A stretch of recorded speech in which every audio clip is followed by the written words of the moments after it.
Find all zeros, real and non-real, of the function f of x equals 4x to the fourth minus 12x cubed minus x squared plus 6x minus 9. Give exact answers using radicals and fractions, not decimals. Okay, so because we have a quartic polynomial, and that's higher the degree than 2, we have to find some initial zeros to start off with. Now there is a theorem that can help us find some initial zeros, but that is a long process. The easiest thing to do is take a look at the graph of the polynomial and try to observe some integer zeros using the graph. So, for instance, if I graph this polynomial, I have 4x to the fourth power minus 12x to the third minus x squared plus 6x minus 9. And I'll just double check and make sure I typed that in correctly. And I'm going to hit zoom and 6 because that gives me the standard viewing window, which is from -10 to +10 on the x and y. Okay, so what I'm looking for here are initial zeros that are easy to identify.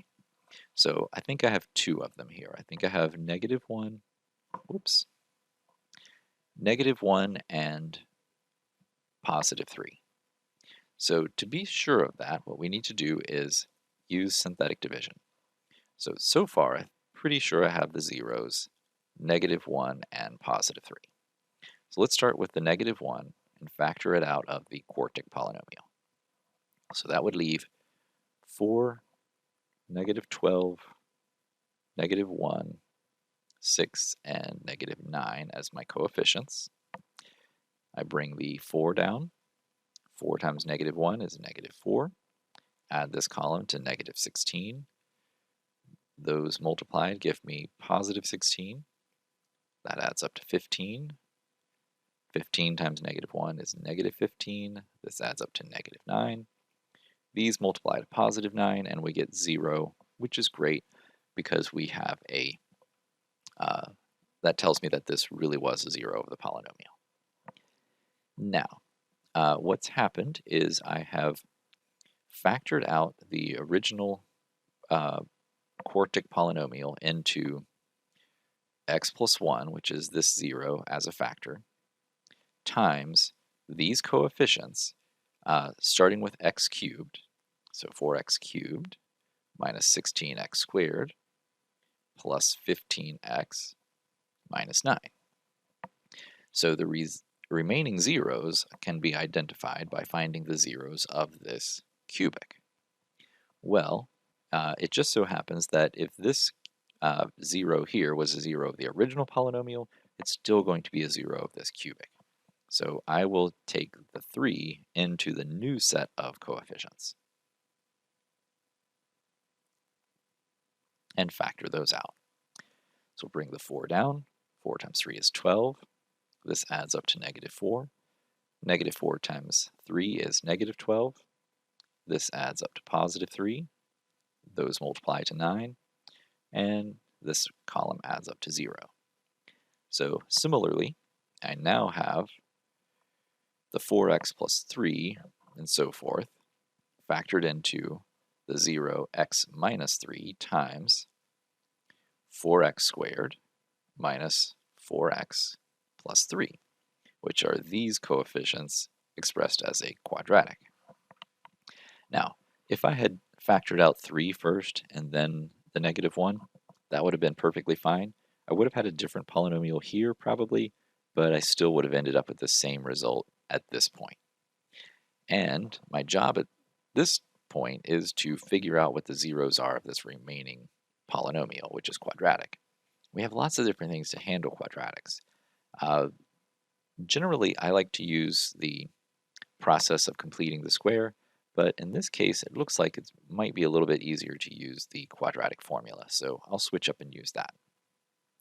So in the quadratic formula, this is your a term, this is your b term, and this is your c term. And the quadratic formula is, of course, -b plus or minus the square root of b squared minus 4ac all over 2a. And if you have trouble remembering that formula, don't use it.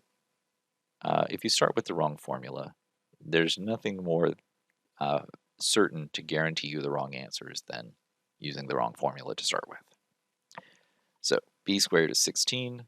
4ac, this would be 4 times, well, let's go this way. 4 times 3 would be 12. 12 times 4 would be 48, so minus 48.